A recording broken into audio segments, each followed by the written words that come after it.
안녕하세요 여러분. 오늘은 예전부터 계속 질문이 들어왔었던 일본어 한자 공부법에 대해서 말씀을 드리도록 하겠습니다. 자, 여기서 주의해야 할 점, 저는 뭐 한자 마스터, 한자 엄청 잘하는 사람 이런 게 아니에요. 그냥 정말 도저히 안 외워진다, 뭐 당장 JLPT 시험이다, 아니면 어떻게든 가볍게는 외우고 싶다 라고 하시는 분들에게 추천드리는 공부법이에요. 진짜 정석적인 방법이 아닙니다. 그래서 이 방법이 맞지 않는 분이 계실 수도 있어요. 근데 그냥 나는 이렇게 공부했다 라는 거를 알려드리는 거예요. 또 어떤 공부법이 효율적인 공부법이냐라고 한다면 제 개인적인 생각으로는 이렇게 한자를 하나하나 따로 공부하는 것보다 단어를 공부하는 게 더 낫다고 생각을 하거든요. 이렇게 단어를 공부하면서 똑같은 한자에서 이런 식으로 자주 발음이 되네? 라고 하면 자연스럽게 그 훈독이나 음독을 파악할 수도 있고 그렇게 외울 수 있기 때문에 조금 더 효율적일 수도 있거든요. 근데 지금은 한자 공부법이니까 한자를 하나하나 어떻게 외우는지에 대해서 설명을 드리겠습니다. 또 자주 나오는 한자는 그냥 외워두는 게 편해요. 그래야 이제 모르는 단어가 나왔을 때 그 아는 한자로 그 단어 전체를 추측하면서 파악할 수 있으니까요. 그럼 이제 본격적으로 한자 공부법 꿀팁 시작하도록 하겠습니다. 우선 첫 번째로 저는 한자를 이야기로 만들어서 외웠어요. 살짝 경선식 영어처럼 한자에도 그런 게 있거든요. 잠시만요. 이 책은 완전 내돈내산 책인데요. 이런 식으로 상용 한자에 대해서 좀 이야기를 풀어가면서 외울 수 있게 그런 암기법이 담겨있는 이런 책들이 있어요. 이런 식으로 한자 하나에 이야기를 이렇게 엮어가지고 이해하기 쉽게, 외우기 쉽게 적혀있단 말이죠. 그래서 저는 이런 책을 보고 외운 한자는 한 번 들어도 안 잊혀지더라고요. 원래 한자나 단어 같은 거는 어거지로 외워야 돼요. 자세한 건 제가 뒤에서 예를 들면서 설명을 해드릴게요. 그리고 두 번째로는 부수로 외우기입니다. 기본적으로 한자에 자주 붙는 부수들을 외워두는 게 편해요. 그럼 여기서 부수가 뭐냐? 쉽게 말해서 뭐 한자의 위나 옆이나 아래나 이런 식으로 붙는 것들을 얘기를 하거든요. 즉 한자를 축약해서 조그맣게 만들어 놓은 거라고 생각하시면 편해요.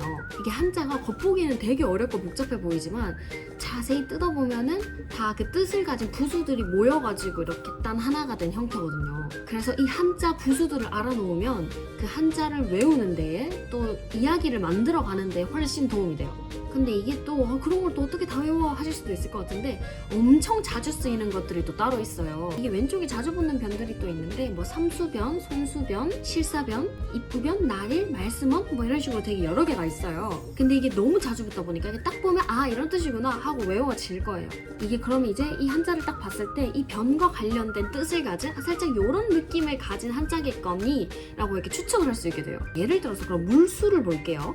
요 물수를 축약한 한자가 이렇게 땡땡땡으로 돼 있는 물수변, 삼수변이라고 하는 거거든요. 요게 붙은 한자를 보면 물하, 울읍, 눈물루, 바다해, 헤엄칠령, 항구항, 연못지 이렇게 물과 관련된 한자들이 많아요. 딱 보면은 무슨 느낌인지 알겠죠? 그러니까 이러한 변들을 외워놓으면 여러분들이 한자를 외울 때 조금 더 연상하기도 쉽고 머릿속에 쏙쏙 잘 들어오겠죠? 자, 그럼 진짜 이런 식으로 공부를 해도 되나? 라고 의문을 가지실 수도 있을 것 같아서 그 이유를 설명드리겠습니다. 이게 여러분들이 어떤 의도를 가지고 일본어를 공부하느냐에 따라서 좀 달라지겠지만 한자를 획 하나 틀리지 않고 다 적어야 되는 일을 하시는 게 아니라면 제가 보기에는 한자를 막 달달달달 써가면서 막 5번째 빽씩 써가면서 외우는 거는 크게 효율적이지 않다고 생각을 하거든요. 보통 일본어 한자를 외우시는 분들 중에 좀 많은 분들이 JLPT를 준비하고 계실 텐데 JLPT에는 쓰기 시험이 없기 때문에 이 한자를 정말 획을 틀리지 않고 쓰는 게 그렇게 중요하지 않아요. 물론 본인이 쓰면서 하는 게 더 잘 외워지는 타입이라면 논외지만 한자의 전체적인 이미지를 보고 그게 무슨 뜻인지를 바로 아는 게 더 중요하다고 생각해요. 그럼 이 두 가지를 이제 합쳐서 외워볼게요. 그러면 예를 들어서 찾을탐을 볼게요. 왼쪽에 손수변이 있죠. 이게 이제 손이라는 뜻인데 그러면 손으로 뭔가를 한다라는 뜻으로 이해를 할 수 있겠죠?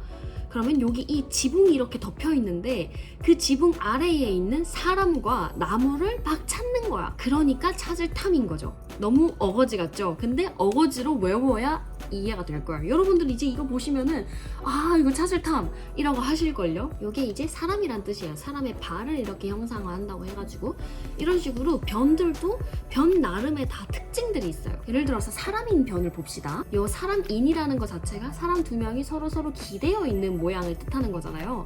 이게 이대로 이렇게 옮겨진 거예요. 이게 변 자체도 모양으로 찾아가면서 이렇게 이해를 할 수 있고 그렇게 하나하나 부수들도 스토리텔링을 하고 그 부수들을 모아 적어놓은 한자도 스토리텔링을 하고 이런 식으로 외우면은 너무 어거지라서 어이가 없어서라도 외워집니다.